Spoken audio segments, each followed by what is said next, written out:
February 15th, 1978, the night the crown slipped. At the Las Vegas Hilton in Nevada, Muhammad Ali surrendered his heavyweight title to Leon Spinks in what newspapers instantly labeled one of the most seismic upsets in boxing lore.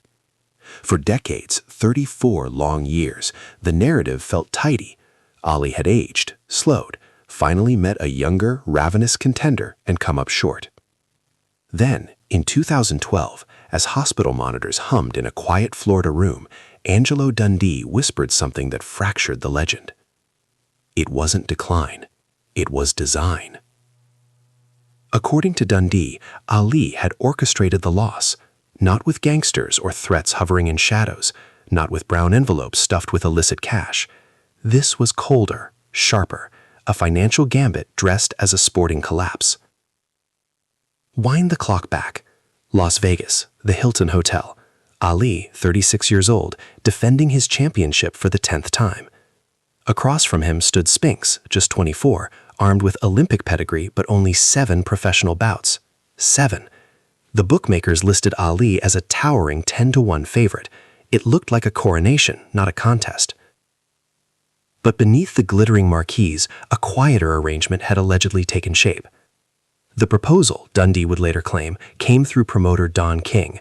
Lose the first encounter, not flagrantly, not embarrassingly, just subtly enough. Let the young challenger take the throne, shock the world, then demand a rematch so colossal that the purse would eclipse anything a routine defense could produce. A loss today, a fortune tomorrow. 3 months earlier, November 1977, the seeds were planted. Ali, despite earning upwards of $60 million across his career, was financially strained. Lavish spending, costly divorces, generosity that bordered on reckless benevolence, tax burdens from the IRS. The coffers were thinning. Time, too, was thinning. His reflexes no longer flickered like lightning. He sensed perhaps 1, maybe 2 grand paydays remained before biology made the decision for him. King's pitch was clinical. 1 fight might yield $3 or $4 million, a respectable sum. But 2 fights, an upset and redemption arc, could multiply that figure beyond imagination. 8 million, perhaps more, in the rematch alone. Ali hesitated. Pride collided with pragmatism. The warrior bristled. The provider listened. Dundee resisted when brought into the fold. He had been in Ali's corner since 1960, guardian of technique and conscience alike. The notion of intentionally underperforming felt corrosive. Yet after hours of debate, a reluctant concession emerged. If danger became real, if Spinks threatened genuine harm, the charade would end. Training reflected the strategy. Adequate, not transcendent. Competitive, not ferocious. Ali practiced controlled lapses, lowering the left hand, conceding activity, allowing optics to whisper deterioration. Fight night arrived. From the opening bell, something felt muted. Ali's footwork lacked its usual buoyancy. His jab seemed blunted, like a blade dulled on purpose. He dropped his guard repeatedly, far more than in any previous championship bout. Commentators murmured. The audience shifted uneasily.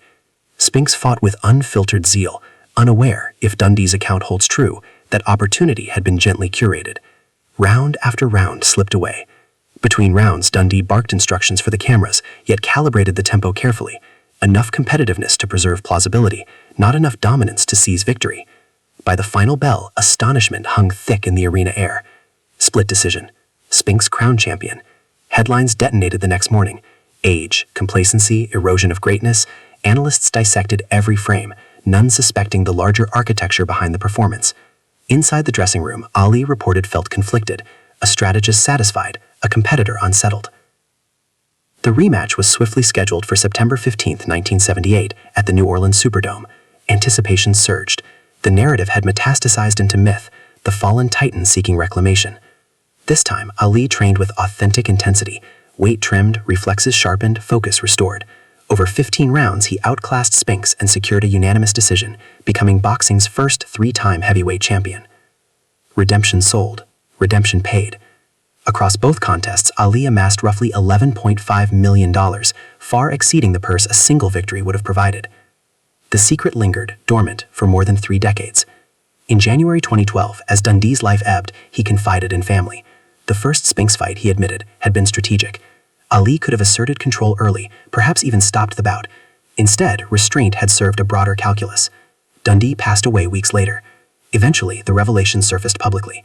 Reactions fractured along predictable lines. Some called it betrayal, others labeled it brilliance. Was it deception or simply high-level commerce in a sport that had always blurred that boundary? Analysts revisited the footage with forensic curiosity. They counted dozens of dropped left hands, moments of restraint, exchanges where vintage Ali flashed briefly, then dimmed. Don King neither confirmed nor denied the tale outright, offering elliptical praise of Ali's theatrical genius. Spinks, until his death in 2021, maintained that his victory had been earned, not gifted. The moral terrain remains uneven. Did Ali cheat? He may have limited his fullest expression. Did he violate formal rules? None explicitly mandated maximal exertion. Did fans feel defrauded? Few demanded refunds. Many cherished the drama. In later years, as Parkinson's disease softened his voice, Ali reported summarized the controversy in two terse words: smart business. That phrase lingers. The same man who relinquished his title in 1967 rather than compromise his conscience during the Vietnam War found himself navigating a different crossroads in 1978. Older, burdened, pragmatic. Principle meant pressure. Idealism met invoices. Was that hypocrisy or humanity?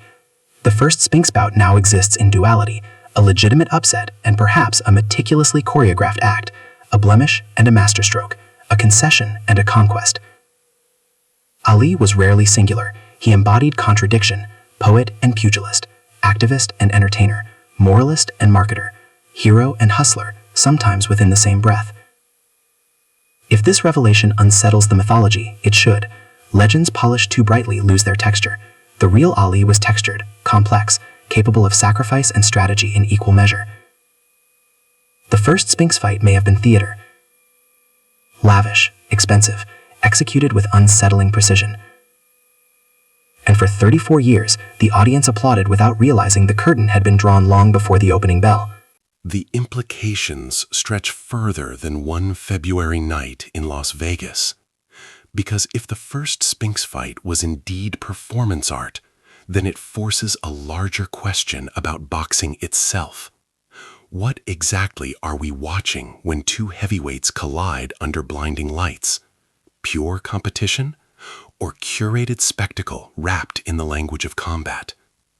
Boxing has always lived in that tension. From smoky arenas in the early 20th century to glittering casino ballrooms, it has balanced brutality with business. Promoters calculate, networks negotiate, fighters gamble with their health for finite windows of relevance. Every punch carries not only impact, but invoice. In that ecosystem, Ali was not naive. He understood leverage. He understood narrative. More importantly, he understood that story sells. The fall of a king is compelling. The return of a king is irresistible. And the rematch in the Superdome proved it. More than 60,000 spectators filled the cavernous stadium. Millions watched worldwide. The atmosphere pulsed with anticipation. Could the aging legend truly reclaim what had slipped away? Had February been a fluke or the beginning of decline? This time, Ali moved differently. The jab snapped, the feet glided, the left hand stayed disciplined. Where the first fight had felt sluggish and porous, the rematch felt deliberate and authoritative. Over 15 rounds, he controlled distance, dictated rhythm, and neutralized Spinks' aggression with veteran precision. It was not the dazzling Ali of the 1960s, but it was enough. When the judges rendered a unanimous decision in his favor, history bent. 3-time heavyweight champion, a distinction no one had achieved before. Cameras flashed, crowds roared, commentators spoke of resilience, redemption, and the indomitable will of a champion who refused to fade quietly into retirement. Few revisited the peculiarities of the first bout. Few questioned why the decline had seemed so temporary. Success has a way of silencing suspicion. Financially, the strategy, if it was one, proved transformative. Ali stabilized his obligations. Debts eased. Security returned. He stepped away from the immediate brink of insolvency. The calculation had produced its intended harvest. But complexity lingered. Greatness, when examined closely, rarely remains pristine. It acquires fingerprints, smudges, trade-offs negotiated in private rooms far from roaring arenas. Ali's career had always contained contradiction. He was the man who sacrificed years of his athletic prime on principle. The man who stood against the Vietnam War at enormous personal cost. The man who declared, "I ain't got no quarrel with them Viet Cong," and surrendered his title rather than surrender his conscience. Yet he was also a businessman navigating a ruthless industry, a father, a provider, a global icon whose lifestyle demanded maintenance. The same defiance that once rejected government pressure may have later yielded to financial gravity. Human beings are not statues. They evolve. They bend. They rationalize. In the years following the revelation, historians and analysts continued to debate the ethics of the Spinks affair. Some insisted that intentional underperformance erodes competitive integrity. Others argued that boxing, unlike purist amateur sport, has always been entangled with promotion and spectacle. If the audience received 2 unforgettable nights, and the fighters were compensated handsomely, was the moral ledger truly so stark? There is no tidy answer. What remains undeniable is Ali's capacity to control narrative, even posthumously. Whether consciously choreographed or retrospectively interpreted, the first Spinks fight transformed from mere upset into enigma, a riddle woven into the tapestry of an already mythic career. And perhaps that is fitting. Muhammad Ali was never monochrome. He thrived in paradox. He could be devout and theatrical,